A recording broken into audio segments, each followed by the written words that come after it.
시간이 좀 덜 됐는데요. 한 장 더 하죠.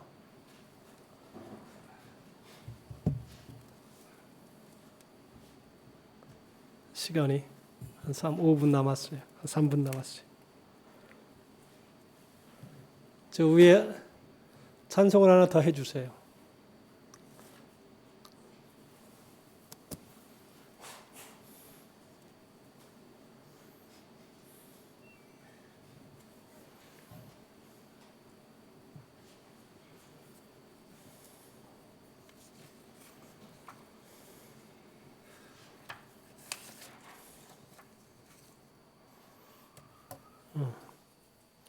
바로 시작하겠습니다. 그러면 다 같이 묵도하심으로 성탄주일 낮예배로 하나님께 영광을 돌리겠습니다.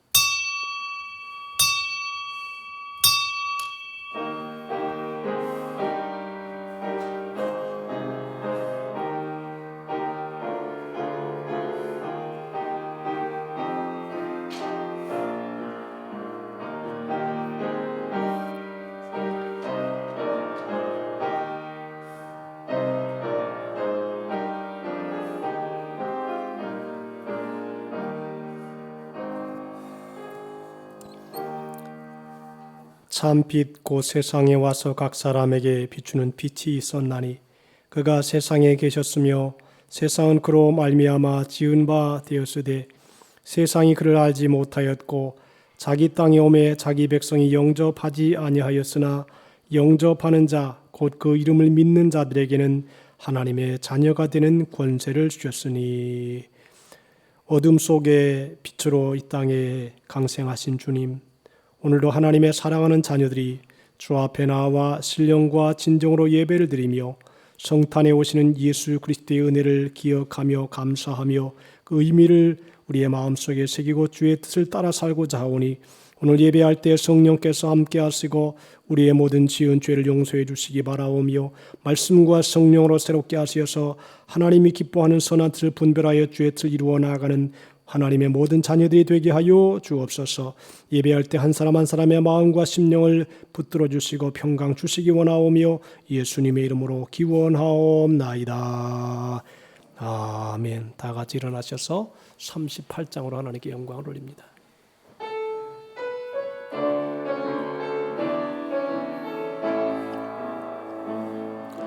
예수 우리 왕이여 이곳에 오셔서 우리가 왕께 드리는 영광을 받아주소서. 우리는 주님의 백성, 주님은 우리 왕이라. 왕이신 예수님 오셔서 좌정하사 다스리소서. 예수 우리 주시여 이곳에 오셔서 우리가 주께 드리는 찬양을 받아주소서. 우리는 주님의 종들, 주님은 우리 주시라. 주 되신 예수님 오셔서 이 찬양을 받아주소서. 아멘. 교독문 117번을 교독합니다. 광야와 메마른 땅이 기뻐하며 사막이 백합화같이 피어 즐거워하며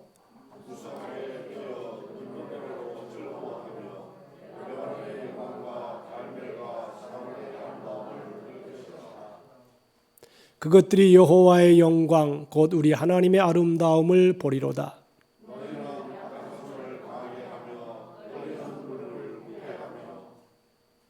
겁내는 자들에게 이르기를 굳세어라. 두려워하지 말라. 보라 너희 하나님이 오사.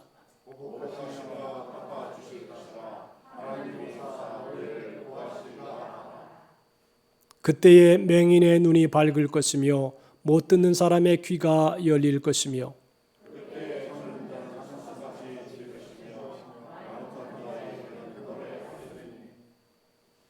이는 광야에서 물이 솟겠고 사막에서 시내가 흐를 것임이라.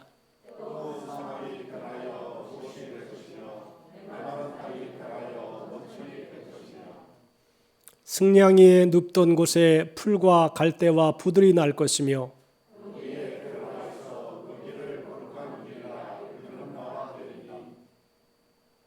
깨끗하지 못한 자는 지나가지 못하겠고 오직 구속함을 입은 자들을 위하여 있게 될 것이라. 아멘. 사도신경으로 신앙 고백하십니다.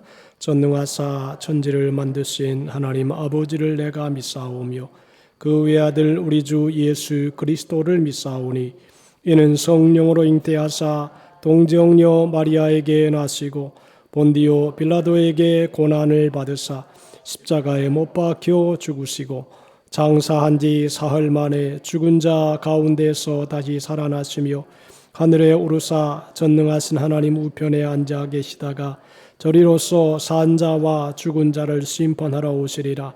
성령을 믿사오며 거룩한 공회와 성도가 서로 교통하는 것과 죄를 사하여 주시는 것과 몸이 다시 사는 것과 영원히 사는 것을 믿사옵나이다.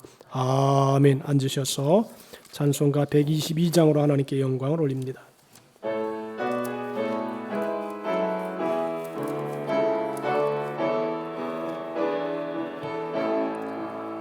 천번 가운 성도여 다 이리 와서 베들레헴 성 안에 가봅시다.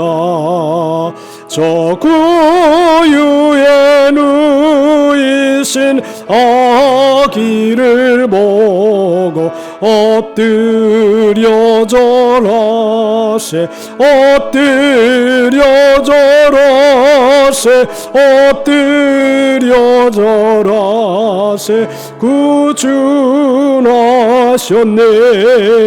저 천사여 찬송을 높이 불러서 이 광활한 천지에 울리어라. 주 하나님 앞에는 영광을 돌려 엎드려 절하세 엎드려 절하세 엎드려 절하세 구준하셨네. 이 세상에 주께서 탄생할 때에 참신과 참 사람이 되시려고 저 동정녀 몸에서 나시었으니 엎드려 절하세 엎드려 절하세 엎드려 절하세 구준하셨네. 여호와의 말씀이 육신을 입어 날 구원할 구주가 되셨도다. 늘 감사한 찬송을 주 앞에 드려 엎드려 절하세 엎드려 절하세 엎드려 절하세 구준하셨네. 아멘. 원래 이 시간이 조치선 장로님이 기도할 순서인데 장로님이 건축 후에 몸이 상당히 쇠약해지셔서 기도를 좀 미루었습니다. 이 시간에는 윤영석 장로님께서 대표 기도해 주시겠습니다.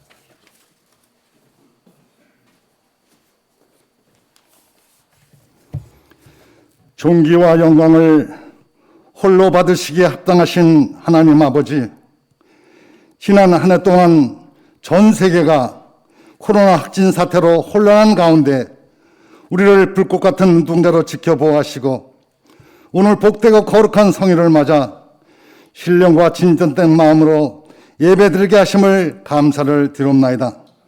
거룩하신 주님, 그동안 주님께서 주신 크신 은혜와 사랑을 우리가 믿음이 부족하고 육신이 연약하여 불순한 믿음과 교만한 행동으로 살아온 모든 삶을 용서하여 주시옵시고 항상 겸손함으로 복을 받아 누리는 믿음의 형제들이 되게 하여 주시옵소서. 공의로우신 주님, 이 나라의 중요한 대선이 얼마 남지 않았으나 선택된 자들의 개인과 가족의 비리들로 온통 나라가 정정을 보고 있는 이때에 국민들이 각성하여 변화되어 정의와 공정이 살아나고 나라의 발전을 이루는 계기로 삼아 주시옵소서. 사랑의 주님, 오늘도 하나님 말씀을 전하실 목사님, 항상 성령님 함께하여 주셔서 말씀의 권세와 능력을 주시옵시고 육신의 강함을 허락하셔서 우리들이 기도하는 문제마다 응답되고 육신의 병든 자들이 일어나는 놀라운 역사가 나타나게 하시옵소서. 오늘도 예배를 위해 돕는 손길들을 기억하시고 가정의 편안과 지경이 넓혀져 얼마 남지 않은 올해도 아름답게 마무리되어 질 줄 믿사오며 곧 오실 성탄의 기쁨을 기다리면서 이 모든 말씀을 오늘도 살아 역사하시는 전능하신 우리 주 예수 그리스도 이름으로 감사하며 기도드리옵나이다. 아멘.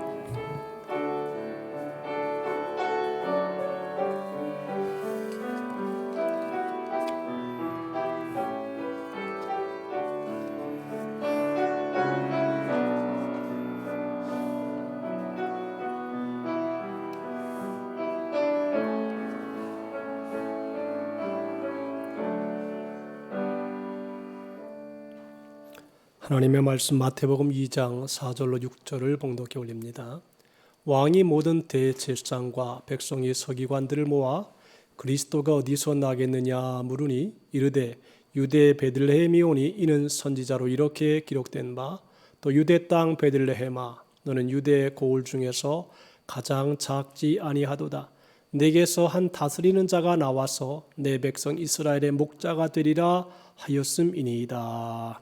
아멘. 고은영 연사님 나오셔서 특송해 주시겠습니다.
할렐루야.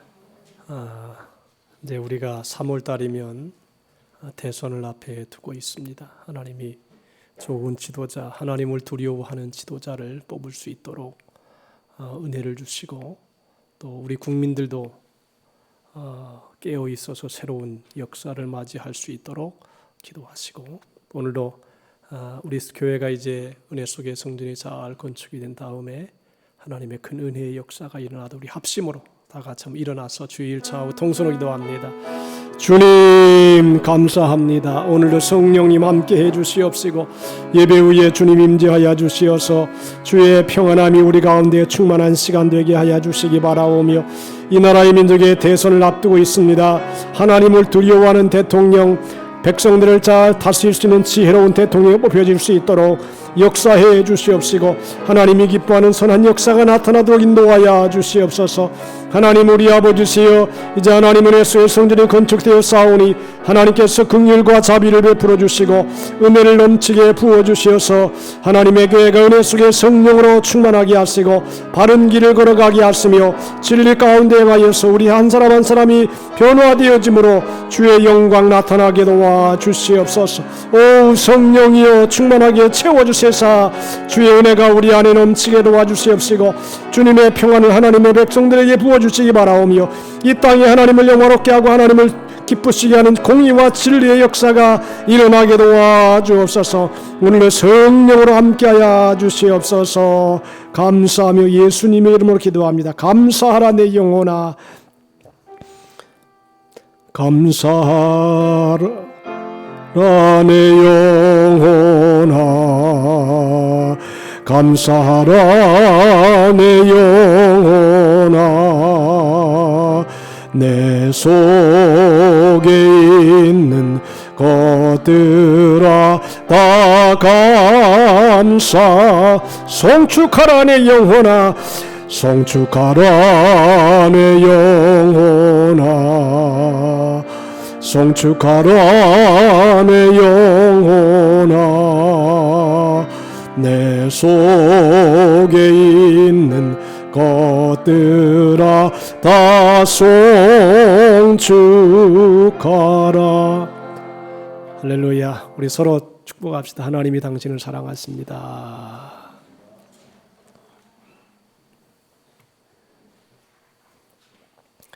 오늘은 작은 고을 베들레헴, 이런 제목으로 말씀을 전해 올리겠습니다. 이 세상의 큰 일들은 작은 일들이 원인되어서 일어나는 경우가 많이 있습니다. 1930년대에 미국이 큰 위기를 몰아넣었던 경제 대공황은 미국의 한 시골 은행이 부도가남을 통해서 연쇄의 반응작용으로 나중에는 미국 전체가 경제 대공황을 맞았다는 것입니다. 작은 사건 하나, 작은 말 한마디, 작은 일 하나가 큰 일을 이루어 나아갈 수 있다는 것입니다. 이것을 나비 효과라 그러기도 합니다. 나비의 작은 날갯짓이 저 지구 반대편에서는 큰 폭풍으로 변할 수도 있다라고 하는 것을 얘기하고 있는 것입니다. 2000년 전에 작은 나라 이스라엘 땅, 그 중에서도 작은 고을 베들레헴에서 한 아이가 탄생했습니다. 이 작은 아이가 작은 고을에서 탄생했는데, 이것은 작은 고을이었지만 역사적인 변화를 일으켰습니다. 예수 그리스도가 탄생함을 통해서 역사의 정치, 경제, 사회, 문화 모든 면에 위대한 변화를 가지고 왔다라고 하는 것입니다. 그때 동방 박사들이 예수님께 경배하러 황금과 유향과 몰약을 가지고 왔는데, 헤롯 왕을 찾아가서 유대인의 왕으로 나신 분이 어디 계시냐 묻습니다. 동방 박사들에게 그 말을 들은 헤롯은 메시아가 태어나셨다는 사실을 미가서 5장 2절의 말씀을 통해서 베들레헴 에브라다야, 너는 유다 족속 중에 작을지라도 이스라엘을 다스릴 자가 내게서 내게로 나올 것이라. 그의 근본은 상고의 영혼에 있느니라 그랬습니다. 미가 선지자가 활동하던 주전 8세기에는 굉장히 그 당시에 사람들이 힘들었다 그럽니다. 당시에 막강한 군사력을 가지고 있었던 아수르가 712년에 북이스라엘을 멸망시키고 말았습니다. 한 나라가 망하는 것입니다. 북이스라엘은 나라가 멸망하면서 수많은 백성들이 아수르의 포로로 끌려가야 했고 하나님께서 그들에게 주신 땅에는 이방인들이 이주해 살기 시작하며 북이스라엘을 멸망시킨 아수르는 남유다까지 집어삼키기 위해서 거대한 군사를 이끌고 침공해 들어옵니다. 남유다는 어떻게 하면 이 나라가 살 수 있을까? 그래서 그들에게 많은 뇌물을 주어서 겨우겨우 나라의 명맥을 유지하게 되었습니다. 백성들의 삶은 고달팠습니다. 외적으로 어려움을 당하면 내적으로 나라의 지도자들이 바른 정신과 바른 생각을 가지고 고난당하는 이스라엘 백성들을 잘 돌보아야 될 것인데 그들은 도리어 거꾸로 행동을 했습니다. 그래서 미가서 2장 1절과 2절에 보니까 이런 말씀이 있습니다. 망할 것들, 번역 성경입니다. 권력이나 쥐었다고 자리에 들면 못된 일만 꾸몄다가 아침 밝기가 무섭게 해치우고 많은 약당들아, 탐나는 밭이 있으면 빼앗고 탐나는 집을 만나면 제 곳으로 만들어 그 집과 함께 임자도 종으로 삼고 밭과 함께 밭주인도 부려먹는구나. 그렇게 번역했습니다. 나라가 좋은 지도자를 만나면 그 좋은 지도자로 인하여 백성들이 안식하고 평안을 누릴 수 있지만 나라도 어려운데 거기에다가 국가의 지도자들까지 탐관오리가 되어서 백성들의 고혈을 빨아먹고 어려움을 주고 세금을 포탈하고 그래서 국민들로 하여금 대단히 어려움 속에 거한 시대가 바로 미가 선지자가 활동한 시대였습니다. 그리고 약속처럼 700년의 시간이 흐른 후에 베들레헴 작은 거울에서 메시아 예수 그리스도가 탄생하십니다.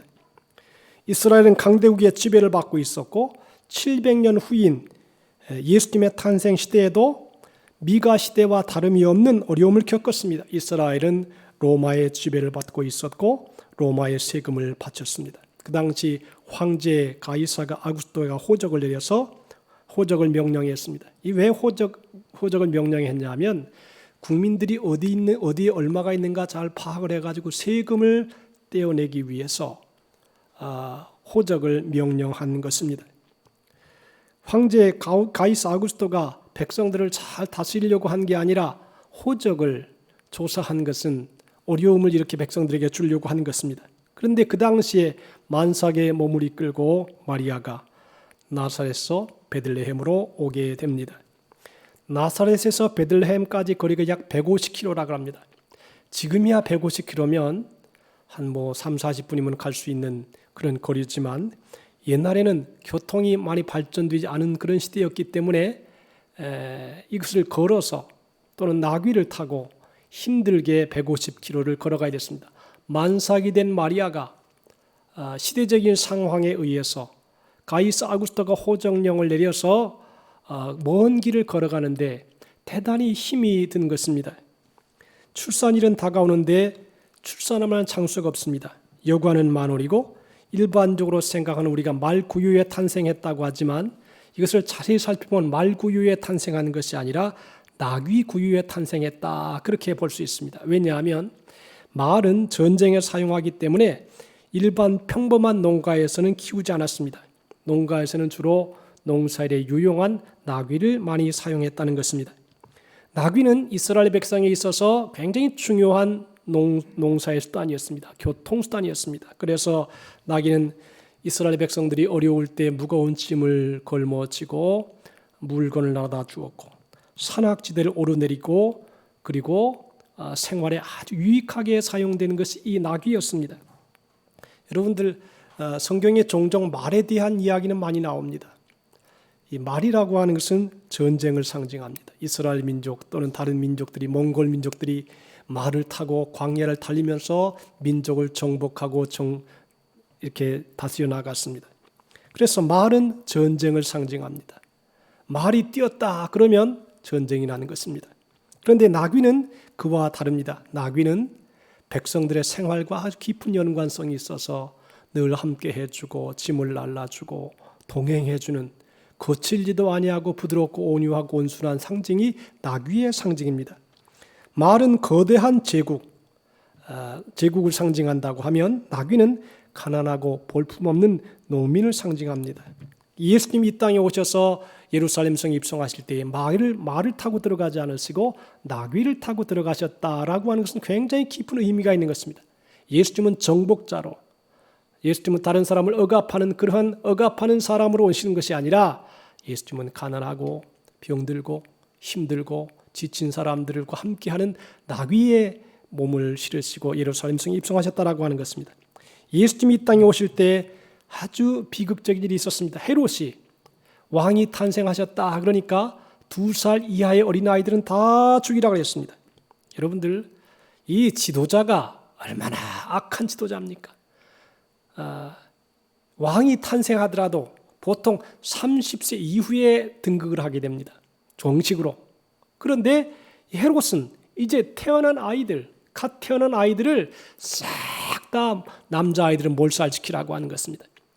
아주 폭정 중에도 가장 큰 폭정입니다. 어린아이들이 태어나는 것을 기뻐하지는 못할지언정 이제 어린아이를 탄생한 그 어머니가 그 어린아이의 죽는 것을 보고 마음 아파하고 가슴 아파하고 온 백성들은 눈물로 치세우고 고통을 당하는 시대가 바로 헤롯 시대였습니다. 이 폭군은 사람의 생명을 귀하게 여기지 아니하고 그저 학살하는 이런 결과를 가져왔다라고 하는 것입니다.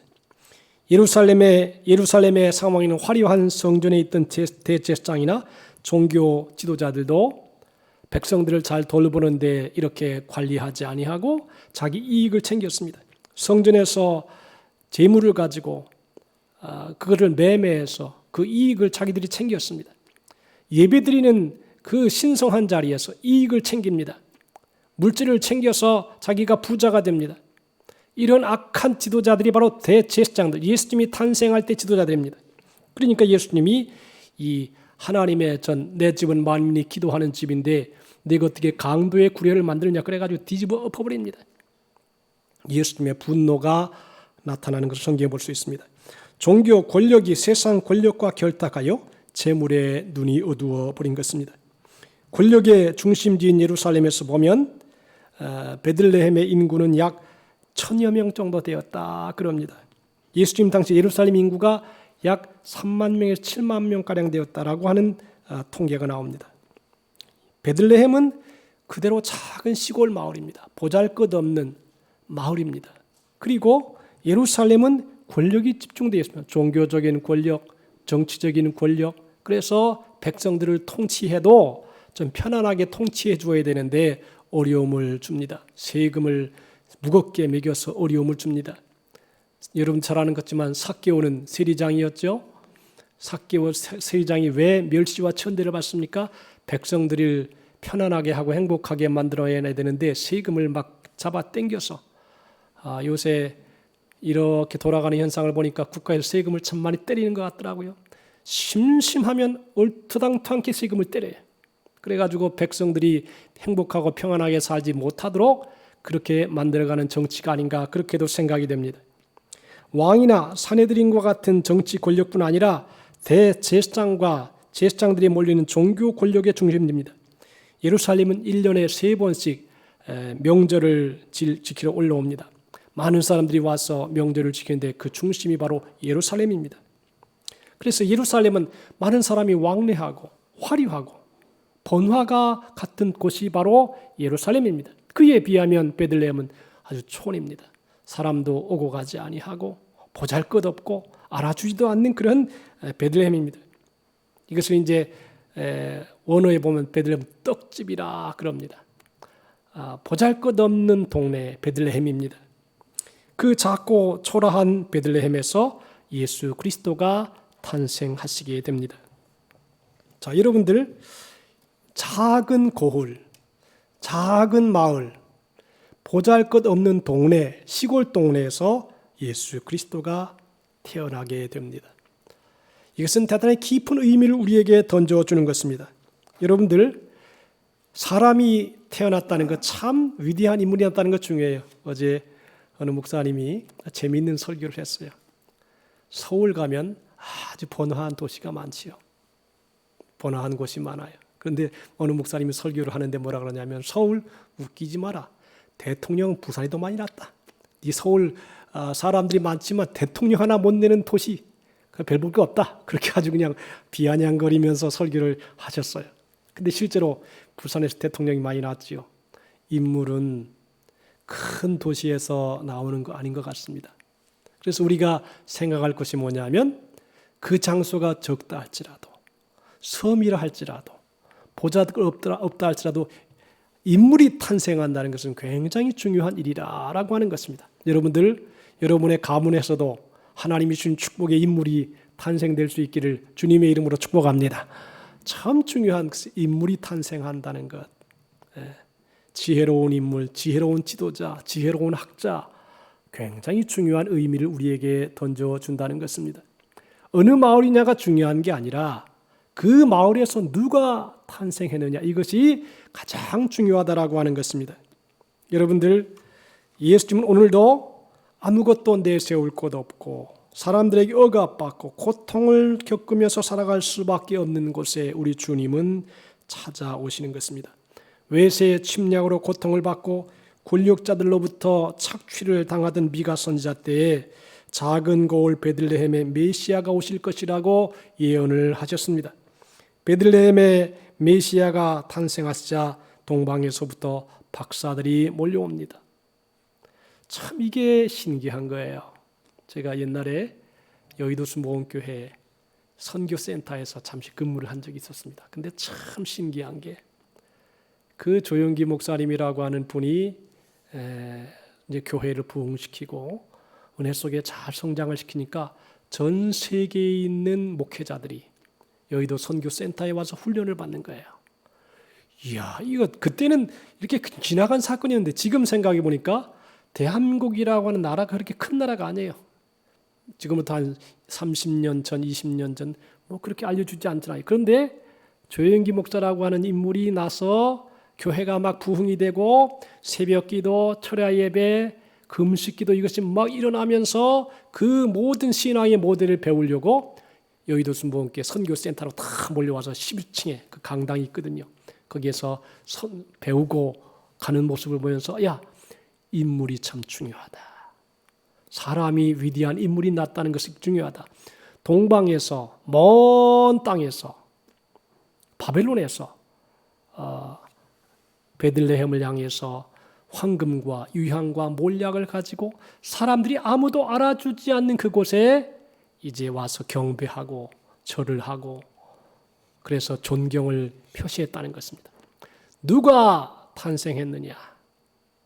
누가 그곳에서 일하느냐? 예수 그리스도라고 하는 인류의 구세주가 탄생하시니까 먼 곳에서 이렇게 찾아와서 존경을 표시하는 것처럼 우리 인생도 마찬가지로 인물이 탄생한다는 것 참 중요한 것입니다. 여러분들, 여러분의 가문에서 위대한 인물이 탄생될 수 있기를 주님의 이름으로 축복합니다. 아무도 알아주지 아니하고 그저 보잘것없는 그러한 곳에 인물이 탄생하니까 위대한 역사가 일어났습니다. 베들레헴에 탄생하신 예수님은 아무도 관심을 갖지 못한 채 세상에 태어났습니다. 주님이 오시면 굉장히 중요한 일들이 일어납니다. 베들레헴이라는 작은 곳에 보잘것없는 곳에 예수님이 탄생하시니까 존귀한 인물들이 찾아옵니다. 주님이 오시면 작지만 결코 작지 않은 존재가 될 수 있다는 것입니다. 하나님께서 작은 존재인 우리를 통해서 세상을 아름답게 만들어 가시기를 원하십니다. 여러분, 세상은 어마어마한 제도와 권력과 힘을 통해서 바뀌어지는 것이 아니라 작은 물방울이 모여서 거대한 바위에 구멍을 내는 것처럼 먼저 내 마음속에서 있는 작은 삶의 변화를 통해서 세상은 변화된다는 것입니다. 예수님께서 그런 말씀했지요. 믿음이 무엇이냐? 작은 겨자씨 하나과 같다.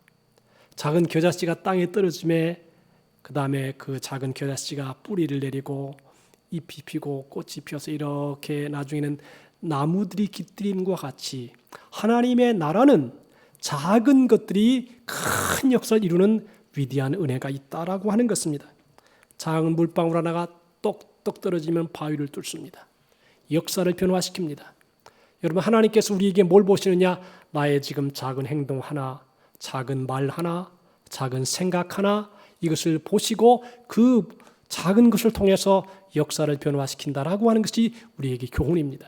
그러므로 우리가 일평생을 살아가면서 먼저 다른 사람의 문제가 아니라 내 자신의 마음의 변화, 작은 방향 수정, 죄에 대한 회개, 하나님에 대한 사랑, 이 작은 것 하나하나가 모여서 역사를 변화시키고 그리고 내 가정을 변화시키고 이 사회와 역사를 변화시켜 나갈 수 있다라고 하는 것입니다. 그러므로 이제 이번 베들레헴의 교훈을 통해서 뭘 우리가 알아야 되느냐? 하나님은 큰 것을 원하시는 것이 아니라 작은 것을 원하신다. 너의 마음의 변화, 내 생활의 변화, 내 삶의 작은 물질을 어떻게 사용하는 것에 대한 삶의 자세, 작은 것을 통해서 큰 것을 변화시켜 나간다라고 하는 사실을 우리는 알고 먼저 내 마음이 변화되고 내 생각이 변화되고 내 언어가 변화되어서 비록 겨자씨 같은 것이지만 큰 새들이 깃드는 같은 역사가 일어난 것처럼 우리의 삶 속에서도 주님이 오셔서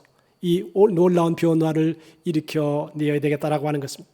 여러분, 예수님이 이제 예루살렘 성에 입성할 때에 그 나귀를 타고 들어가셨어요. 저는 이것을 참 교훈 삼습니다. 나귀는 보잘것없는 것이. 그런데 사람들이 예수님 앞에 옷을 쫙 깔고요, 종려나무를 가지고 흔들고 막 호산나 그러면서 외칩니다.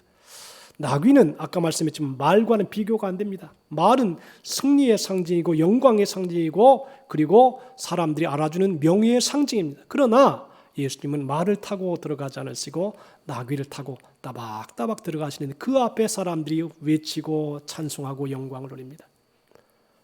만약에 우리가 나귀와 같다면 그 나귀를 통해서 사람을 유익하게 하고 행복을 주고 평화를 주죠.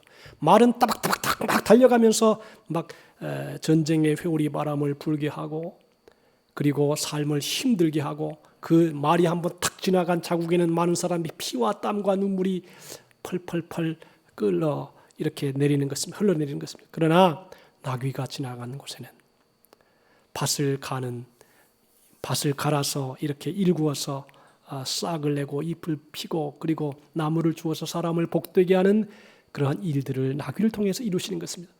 나귀는 힘든 서민들의 발걸음, 지금의 마치 버스처럼 버스를 타고 여기에서 저기로 이동시켜주는 것처럼 나귀는 인간의 마음을 편안하게 해주고 이동되게 해주고 복되게 해준다라고 하는 것입니다. 그러므로 우리가 남은 평생을 살아갈 때 너무 큰 것 바라보지 말고 지극히 작은 것, 작은 자 하나, 작은 헌신, 작은 사랑의 말, 작은 기도, 이 모든 것이 작은 것이 나중에는 큰 역사를 이루게 된다는 것입니다. 여러분들 실개천이 졸졸졸 흘러내려가다가 이제 조금 더 큰 내가 되고 그 내는 나중에 강이 되고 그 다음에 바다가 됩니다.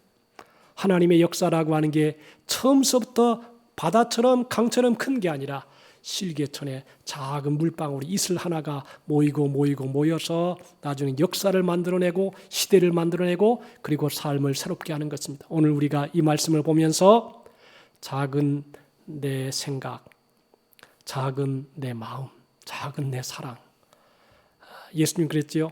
이 작은 자 하나에게 한 것이고 내게 한 것이다 그랬습니다. 그러므로 작은 역사가 큰 은혜를 만들어내고 작은 역사가 큰 축복을 가져온다는 것을 알고 나의 작은 기도와 헌신과 사랑을 통해서 베들레헴이 작은 고을이었지만 큰 역사 만들어낸 것처럼 이러한 위대한 은혜가 우리 모든 성도의 삶과 생활과 가정을 통해서 나타나는 위대한 역사가 나타나기를 예수님의 이름으로 축원합니다.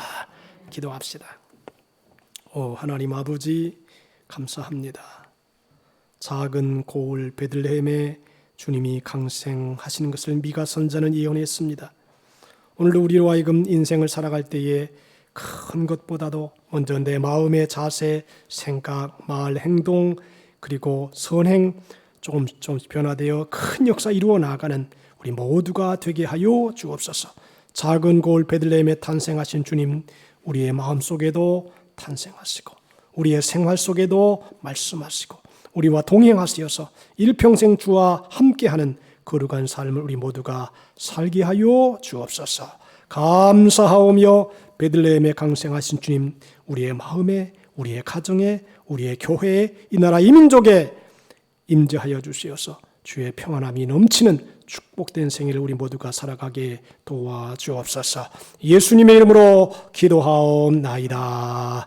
아멘. 찬송가 120장 주신 말씀을 생각하면서 찬송하겠습니다.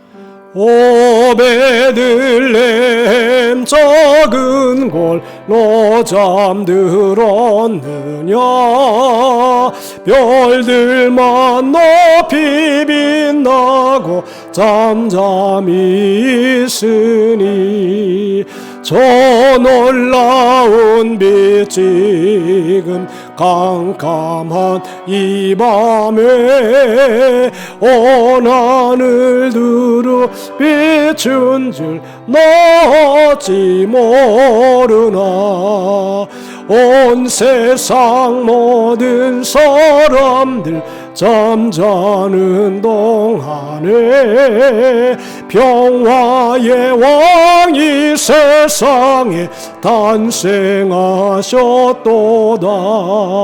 저 새벽별이 홀로 그 일을 아는들 밤새껏 귀한 그 일을 말없이 지켰네. 오 놀라우신 하나님 큰 선물 주시니 주 믿는 사람 마음에 큰 은혜 받도다. 이 죄악 세상 사람 주 오심 모르나 주 영접하는 사람들 그 맘에 오시네. 오 베들레헴 예수님 내 맘에 오셔서 내 죄를 모두 사하고 늘 함께 하소서. 저 천사들의 소식 나 기뻐 들으니 오 임마누엘 예수님 내 맘에 오소서. 아멘. 베들레헴에 오신 예수님 오늘 우리 마음에도 오시기를 바랍니다. 주님이 오시면 우리의 병든 몸을 치료하시고 병든 마음을 치료하시고 하나님께서 기적을 일으켜 주실 줄로 믿습니다. 우리 아픈 사람 아픈 데 손을 얹고 기도하고 또 이제 우리의 소원이 있는 사람 가슴에 손을 얹고 우리 통성으로 주의 일창하고 하나님께 기도하겠습니다. 주의 일창하고 기도합니다. 주여 하나님의 은혜를 감사합니다. 오늘도 하나님의 말씀을 우리가 받았습니다. 하나님이 우리와 함께 하시고 은혜를 베풀어 주시어서 아버지 하나님 주 예수님 베들레헴에 강생하신 것처럼 우리의 마음에 임재하여 주시옵시고 우리의 생각 속에 들어오시고 우리의 가정 속에 우리의 교회 속에 이 나라의 민족 속에 오셔서 어두움이 빛으로 절망이 소망으로 변화되는 역사가 나타나게 도와주시길 바랍니다. 오늘도 몸이 아픈 사람들이 아픈 데 손을 얹고 기도합니다. 나 여호와는 너희를 치료하는 여호와라고 말씀했으며 믿음의 기도가 병자를 구원한다고 말씀했사오니 몸을 치료하시고 마음을 치료하시고 우리 성도들의 생활을 치료해 주셔서 하나님의 은혜 가운데 거하게 도와주옵소서. 환난날에 나를 부르라 내가 너를 건지니 내가 나를 영화롭게 하리라 말씀했사오니 주의 말씀을 통해 우리가 변화되고 새로워지며 은혜로 충만한 삶을 살게 하여 주시옵소서. 오 하나님 아버지 오늘도 겸손한 마음속에 오시고 교만한 마음을 꺾으시고 주의 은혜로 충만하게 하시며 진리와 은혜 가운데 인도해 주셔서 작은 골 베들레헴에 탄생하신 주님 우리의 마음속에도 오시고 우리를 새롭게 하시어서 하나님께 큰 영광 동영광 돌리게 도와 주시옵소서. 예수의 보혈로 덮어 주옵소서. 할렐루야 감사합니다. 오 하나님 작은 골 베들레헴에 강생하신 주님 우리의 마음속에 오시고 우리의 생각 속에 오시고 우리의 가정과 이 교회와 이 나라의 민족에 오시옵소서. 그래서 평강을 강물처럼 넘치게 부어 주시옵소서. 오늘도 몸이 아픈 분들도 오셨습니다. 또 몸이 아파서 교회 나오지 못한 분들도 계십니다. 한 사람 한 사람 찾아가 주시고 치료하시고 나는 너희를 치료하는 여호와라고 말씀했으며 믿음의 기도가 병자를 구원한다고 말씀했사오니 기적과 능력과 은혜가 임하게 도와 주시옵소서 믿사오며 이 시간에 하나님의 은혜 감사의 귀한 예물을 하나님께 바치고자 하오니 하나님이 받으시고 영광으로 받으시기 바라오며 드릴 때 성령으로 충만하게 기쁨이 넘치는 시간 되게 하여 주옵소서. 예수님의 이름으로 기도하옵나이다. 아멘. 찬송가 111장 찬송하시면서 준비한 예물 하나님께 올리겠습니다.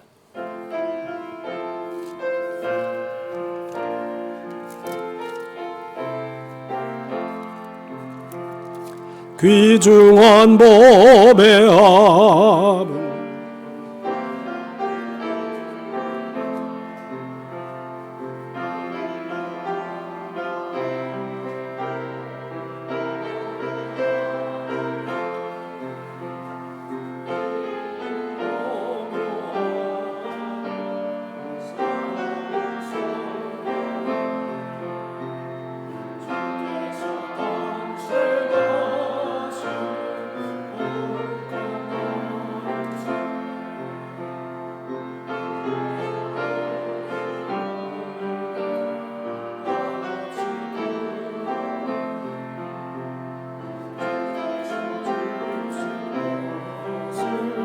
감사이다 주세.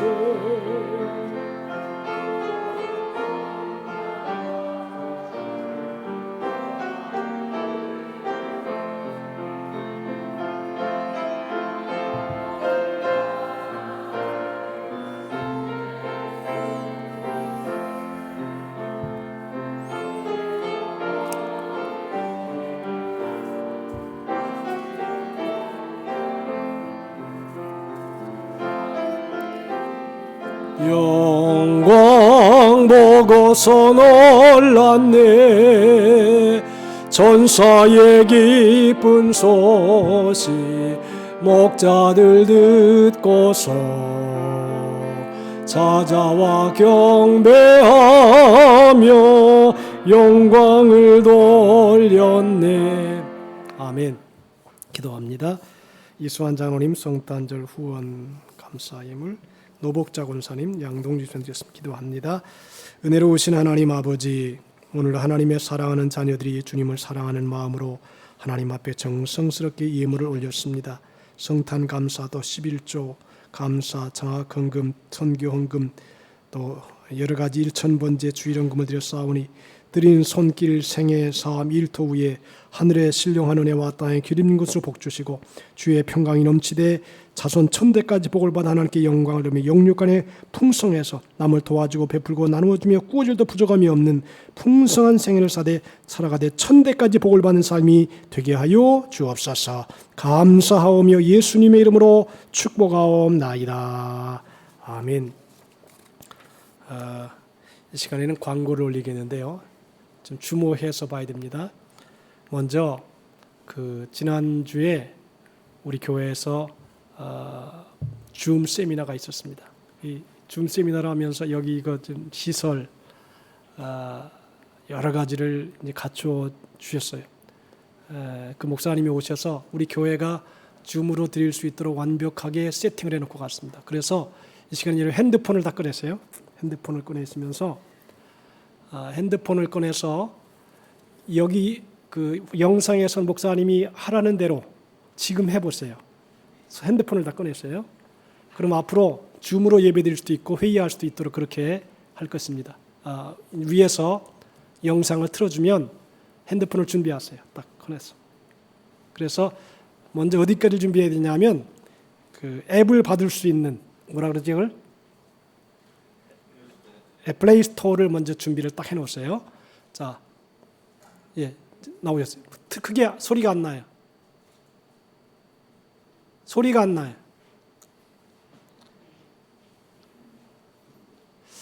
저분이 전 사무엘 목사님인데 이제 우리 교회에서 화요일 날 세미나를 했습니다. 근데 이분이 한국 전체를 이 줌으로 예배드릴 수 있도록 환경을 지금 하는 중입니다.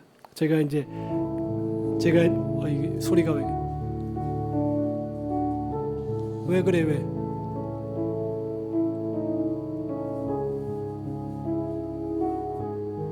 그래서 전 사무엘 목사님인데 이 영상을 보시면서 하나하나 따라하시면 여러분들이 딱 누르기만 하면 이제 교회와 연결될 수 있게 하는 거죠. 할렐루야. 예.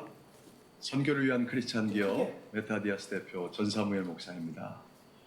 이 시간은 여러분 교회에서 홈페이지용으로 사용해서 아주 쉽고 또 간단하고 편리하게 버튼을 터치함으로 실시간 예배, 또 실시간 성경 공부, 또 실시간 모임 등 줌을 통한 실시간 이제 온라인 사역에 접속할 수 있게 해주는 주님께서 주신 홈 바로 연결 앱을 설치하는 법과 또 이에 관련된 줌 앱을 설치하고 초기 설정하는 법을 영상을 통해서 안내해 드리도록 하겠습니다. 영상을 보시고 성도님들이 그대로 따라서 설치하시고 설정하시면 아주 쉽게 앱을 설치하고 또 설정하실 수 있게 되어지실 거예요. 자, 그럼 영상을 보시겠습니다.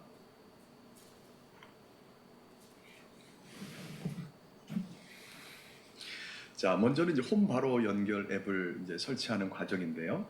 이 홈 바로 연결 앱이 주님께서 죄를 주셔서 이 코로나 상황에 한국 교회를 회복하고 또 살리며 또 온라인 사역을 시스템을 구축을 해서 또한 우리가 쉽게 모이지 못하는 상황 속에서도 얼마든지 실시간 예배와 실시간 성경 공부, 실시간 모임들을 가질 수 있도록 해주는, 그래서 우리 남녀노소를 거론한 성도님들이 나이 드신 우리 권사님들까지도 아주 쉽게 버튼만 터치함으로 인해서 줌을 통한 온라인 실시간 예배나 성경 공부에 접속하실 수 있게 해주는 앱입니다. 자, 먼저 이 홈 바로 연결 앱을 설치하시려면요, 지금 핸드폰이 두 가지 기종이 있습니다. 하나는 이제 삼성폰으로 불리는 안드로이드 폰이 있고요, 그리고 애플폰으로 불리는 아이폰이 있습니다. 안드로이드 폰은 플레이스토어에서 앱을 까시면 되고요, 그리고 아이폰은 앱스토어에서 까시고 설치하시면 되겠습니다. 자, 먼저 우리는 조금 크게 들어요. 폰을 기준으로 제가 영상을 통해서 앱을 설치하는 법을 안내해 드리도록 하겠습니다. 자, 여러분 핸드폰에서 지금 여기 보이시는 그림처럼 플레이스토어라고 되어 있는 아이콘을 터치하시면 이제 이런 검색창이 나오게 될 겁니다. 그러면 이제 화면 상단에 보시면 이 검색 돋보기만의 검색창 있잖아요. 네, 그 부분에 이제 홈 바로 연결이라고 한글로 이렇게 입력을 하시고 검색을 하시면, 그러면 홈 바로 연결 앱이 이렇게 나타나게 되어지실 겁니다. 그래서 이 홈 바로 연결 앱을 오른쪽에 설치 버튼을 누르시면 돼요. 그러면 여러분 핸드폰에 이제 홈 바로 연결 앱이 설치되는 과정이 진행되게 됩니다. 그 다음 화면을 보시면 이제 홈 바로 연결이 여러분 핸드폰에 설치되었다고 이렇게 뜨죠. 설치됨. 그러면서 이제 오른쪽에 녹색 버튼 부분이 열기로 바뀝니다. 그 열기를 터치하시면 됩니다. 자, 그러면 여러분의 이제 오른쪽 화면에 나타나는 것처럼 이런 창들이 뜨게 되는데요. 홈 바로 연결의 사진을 촬영하고 동영상을 녹화하도록 허용하시겠습니까? 허용이라고 하는 부분을 터치하시면 되겠어요. 다음 화면을 보시죠. 자, 또 이제 홈 바로 연결해서 기기의 사진 비디오 파일에 액세스하도록 허용하시겠습니까? 라고 창이 뜨는데요. 여기도 마찬가지로 허용을 터치하시면 됩니다. 그러면 이제 또 창이 뜹니다. 앱을 이용하기 위해서 다음과 같은 권한이 필요합니다 라고 하는 창이 뜹니다. 오른쪽에 화면에 보시면, 그럼 여기 보면 밑에 파란색 부분이 확인을 터치하시면 되겠어요.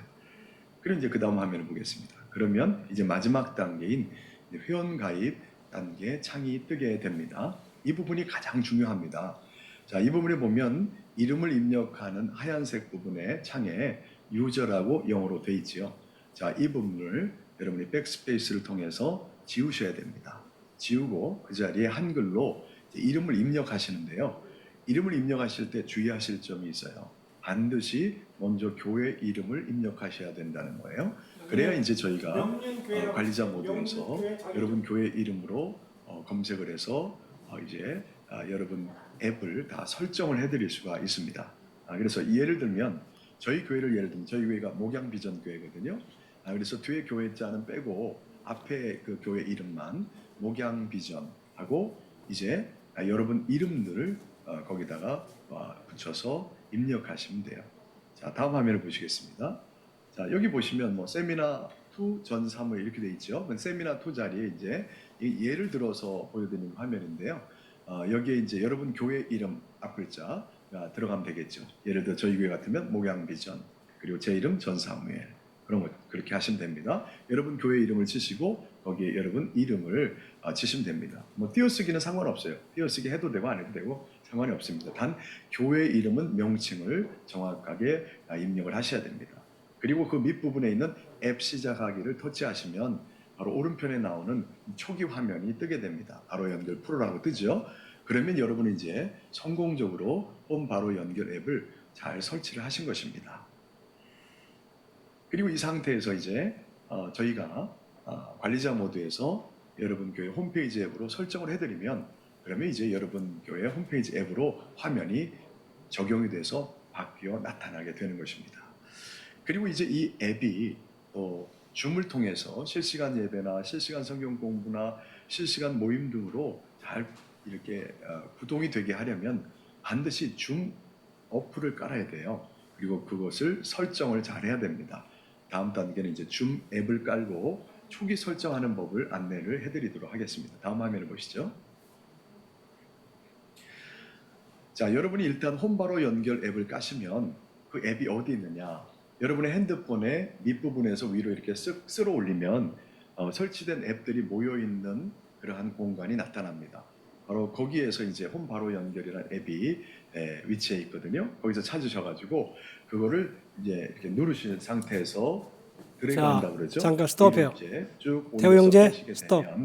여러분이 스톱. 쓰는 홈 바탕 화면으로 이 홈 바로 연결 앱을 이렇게 옮기실 수가 있어요. 스톱하라고요. 이렇게 해놓으셔야 이제 여러분이 쓰기가 편하시게 되는 거죠.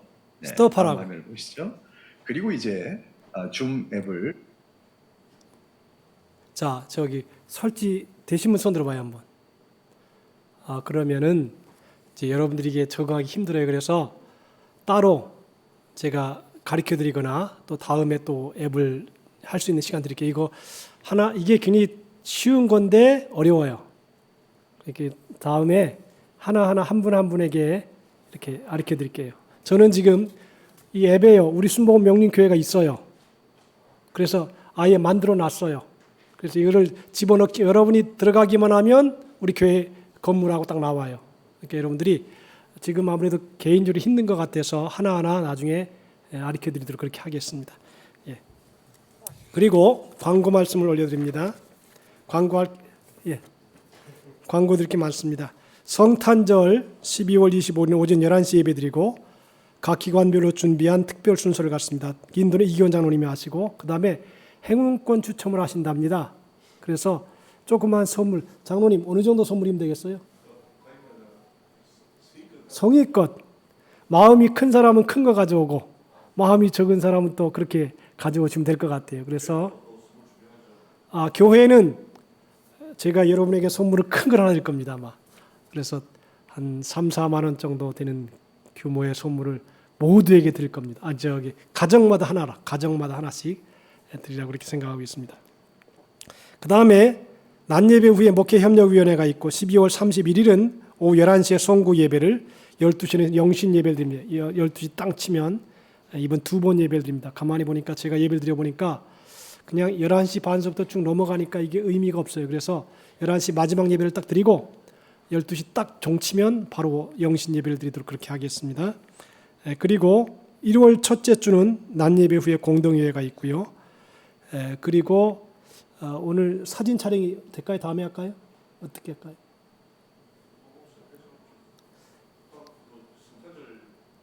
천천히 합시다. 사진 촬영은 다음에 많이 모일 때 하도록 그렇게 하겠습니다. 그리고 어제 지금 말씀드리는데 어제 어느 목사님이 나눔과 기쁨의 어느 목사님이 지난번에 왜 우리 교회에 와서 찬양한 사모님 있지요? 그 사모님의 남편이 전화가 왔어요. 황희수 목사님인데 목사님 뭐 좀 어디 가져가십시오 그랬어요. 뭘 가져가야 되니까 하여튼 가서 고기가 좀 있으면 가져가시오 그러더라고요. 그래서 자기가 가져갈 건데 우리 교회로 줬어요. 왜냐하면 그 교회 어린 아이들을 탈북민 아이들을 이렇게 섬기고 있는데 4명이 확진됐대요.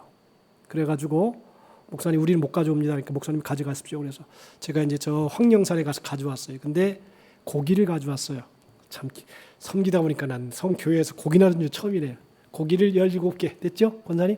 17개를 가져왔으니까 17개 가져가셔서 잘 끓여서 이렇게 딱자 잘라가지고 놨으니까 잘 드시면 될 것 같습니다. 그리고 기도하실 때 우리 황희수 목사님 교회를 위해서 기도해 주시기 바랍니다. 그 교회가 참 귀한 교회예요. 황희수 목사님 교회가 그 탈북민 아이들을 한 20명 정도를 먹이고 재우고 입히고 가르치고 있어요.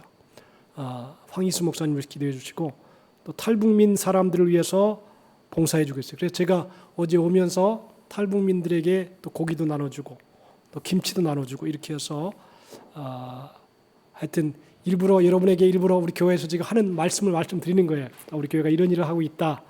그래서 여러분들이 자긍심을 가지고 탈북민 사람들과 또 약한 사람들을 위해서 돕고 있다라고 하는 것을 생각하면서 기도해 주시기 바랍니다. 다 같이 일어나셔서 주기도송하고 축도로 예배를 마칩니다.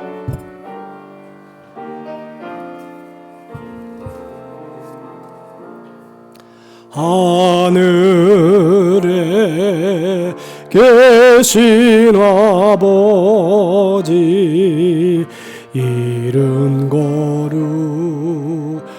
거룩하사 주님 나라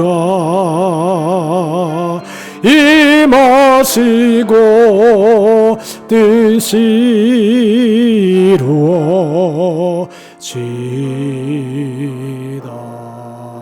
일용할 양식 주시고 우리들의 큰 죄 다 용서하옵시고 또 시험에 들게 마시고 악에서 구원하소서 내게 주의 나라 주의 권세 주의 영광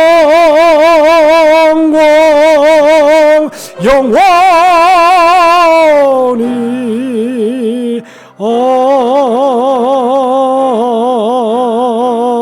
아멘. 이제는 작은 고을 베들레헴에 탄생하셔서 인류의 빛이 되신 우리 주 예수 그리스도의 무한하신 은혜와 하나님 아버지의 넓고 크시고 광대하신 사랑하심과 보혜사 성령님의 감화 감동 내주 충만한 축복의 역사가 주님의 은혜를 사모하고 작은 말, 작은 생각, 작은 행동의 변화가 큰 역사 이끌어내는 것을 믿고 그 뜻을 행하여 승리하기 원하는 우리 모든 성도들의 생애 3일터 사업 가정과 교회와 나라와 민족 위에 이제로부터 영원토록 함께 하시기를 간절히 축원하옵나이다. 아멘.